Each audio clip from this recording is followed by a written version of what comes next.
మీ business ఏదైనా మీ ఊర్లో promotion చేయాలంటే అది సుమన్ టీవీతోనే సాధ్యం. ఇప్పుడే సంప్రదించండి. కడప సీటు డబ్బుందని మాధవి రెడ్డి గారికి ఇచ్చినాడు. ప్రజాభిమానము మంచి బలం కలిగిన లక్ష్మిరెడ్డి కోడలు ఉమాదేవి గారికి మొండి చేయి చూపినాడు. సహింపరానిది. తెలుగుదేశం పార్టీ ఇప్పటికైనా తప్పులు సరిదిద్దుకోవాలా, సరైన వాళ్ళకి ఇవ్వాలి. అయ్యా, నన్ను పార్టీలో సీటు ఎవరికన్నాయని అభ్యర్థి నా సహకారం తీసుకోకుండా, నన్ను అడగకుండా మా ఊరికి పోయి ప్రచారం చేసి పోయినాడు. అంటే తెలుగుదేశం పార్టీ నుంచి నన్ను బయటికి దుబ్బడం జరిగింది. ఇవి అన్నీ చూస్తా అంటే చంద్రబాబు నాయుడికి గెలుపు ముఖ్యం కాదు, ప్రజాభిమానం కలిగిన వ్యక్తులు ముఖ్యం కాదు, రాజకీయమైన అనుభవం ఉండిన వాళ్ళ అవసరం లేదు.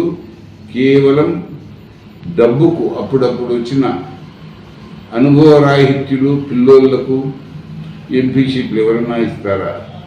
కాబట్టి ప్రజలు ఎన్ని గమనిస్తున్నారు. రేపు జరగబోయే ఎలక్షన్లో కడప జిల్లాను చంద్రబాబు నాయుడు ఏ సీటు రాదని వదులుకొని తన ఇష్టం వచ్చినట్టు రాయచెట్లో ఉండేవాని రాజంపేటలో వేసినాడు. 2 సీట్లు బీజేపీకి ఇచ్చేసినాడు. ఈ సీటు ఏ ఒక్క సీటు గెలిచే అవకాశం లేకుండా ఆయన చేసుకున్నాడు. కడప జిల్లాలో 10కి 10 సీట్లు రేపు వైసీపీ విజయలంక చెప్తాంది. నేను మా అనుచరులతో, మా నేతలతో అందుకు మాట్లాడుతున్నాను. మాట్లాడి రాజకీయమైన నిర్ణయం తీసుకుంటాం.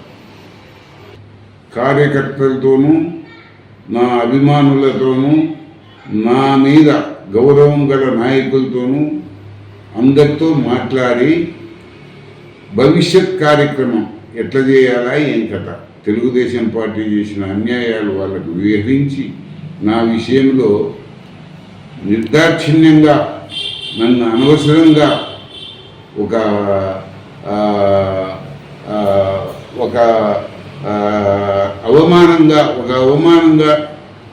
అవమానపడేటట్టుగా చేసినాడు.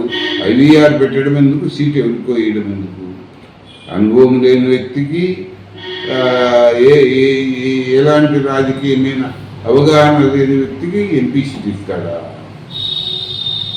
డబ్బు ఉంటే కడపలో మాధవిరెడ్డికి ఇచ్చినాడు. డబ్బు ఉంది కాబట్టి ఇచ్చినాడు. అదే డబ్బు లేకపోతే మాధవిరెడ్డికి ఇస్తాడా? అది మాధవిరెడ్డికి ఇవ్వాల్సిన సీటా?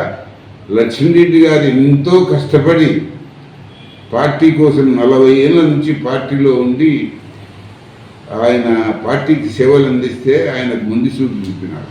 కారణమేమి? మాధవిరెడ్డి గారికి డబ్బు ఉంది, లక్ష్మీరెడ్డి గారు అంత డబ్బు పెట్టలేడు. అంటే ఆయన చేతికి మట్టి ఎట్టకుండా, తన జోబులో నుంచి డబ్బు ఖర్చు కాకుండా కడప జిల్లాలో సీట్లు రాకుండా పర్వాలేదు అనే ఉద్దేశంతోనే ఈ రకంగా చేసినాడు. పొద్దుటూరులో ప్రవీణ్ రెడ్డికి ఎంత అన్యాయం చేసినాడు. 4 ఏళ్ళు పార్టీ కోసం కష్టపడినాడు, పార్టీ జెండా మోసినాడు.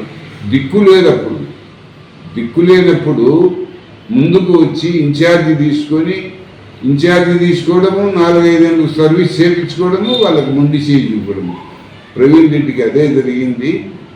ఇది మంచి పద్ధతి కాదు. అందులో సీటు ఎవరైతే పార్టీలో వ్యతిరేకంగా మాట్లాడి చంద్రబాబు నాయుడిని ప్రత్యక్షంగా తిట్టి దూషించి చేసినాడో పార్టీలో లేని వ్యక్తులకు సీట్లు ఇచ్చినాడు. ఇవన్నీ గమనించుకొని నేను తెలుగుదేశం పార్టీలో నుంచి నిష్క్రమించాలని నిర్ణయం తీసుకున్నాను. భవిష్యత్ కార్యక్రమం మా అభిమానులతో, నాయకులతో అందుకు మాట్లాడి నిర్ణయం తీసుకున్నాను. 2-3 పేర్ల మీద ఐవీఆర్ పెట్టి పార్లమెంట్ క్యాండిడేట్ అని నా పేరు ఇంకా కొన్ని పేర్లు పెట్టి రాజకీయంగా అవగాహన కానీ, అనుభవం కానీ, ఎప్పుడే కానీ ప్రత్యక్ష ఎన్నికల్లో నిలబడడం కానీ ఏమీ చేయని వ్యక్తికి ఈ పొద్దు పార్లమెంట్ సీట్ ఇచ్చినాడు. మా పేర్లు ముందుకు తీసుకురావడం ఎందుకు, మాకు ముందు చేయి చూపడం ఎందుకు? తెలుగుదేశం పార్టీ కేవలం డబ్బులకు సీట్లు అమ్ముకున్నాడు, డబ్బులుండే వాళ్ళకే ఇచ్చినాడు. డబ్బులు ఉంటే వాని పిలిచి సీట్ ఇచ్చినాడు.